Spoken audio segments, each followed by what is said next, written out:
சேலம் ஆத்தூர் பகுதியில் ஒரு பொதுக்கூட்டத்திலே சுத்ரீஷ் அவர்களை ஆதரித்து நான் பின்னாலே பேசப் போகின்றேன். ஒரு பொதுக்கூட்டத்திலே அவர் நிச்சயமாக வெற்றி பெறுவார். 40 வெற்றி பெற போது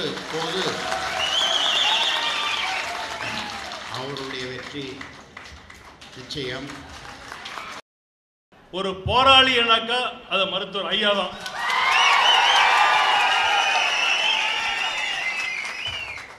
இந்த குணம் இன்னைக்கு பார்த்தீங்கன்னாக்க எங்கள் கேப்டனுக்கு உண்டது. எங்களுடைய தலைவரோட சந்தித்து ஆசி பெற்று அவர் சொன்னார், நீ நேராக போய் தைலாபுரத்துக்கு போய் ஐயாவை சந்திக்க வேண்டும் என்று கேப்டன் கட்டளையிட்டார். இன்னைக்கு வந்து நான் ஒரு வேட்பாளர் இருந்தாலும் ஐயாவை சந்திச்சுட்டு நான் அப்படியே போயிருக்கான் கள்ளக்குறிச்சிக்கு. இது நம்ம கூட்டணி கட்சியுடைய வேட்பாளருக்கு போட்டி போடுறாங்க.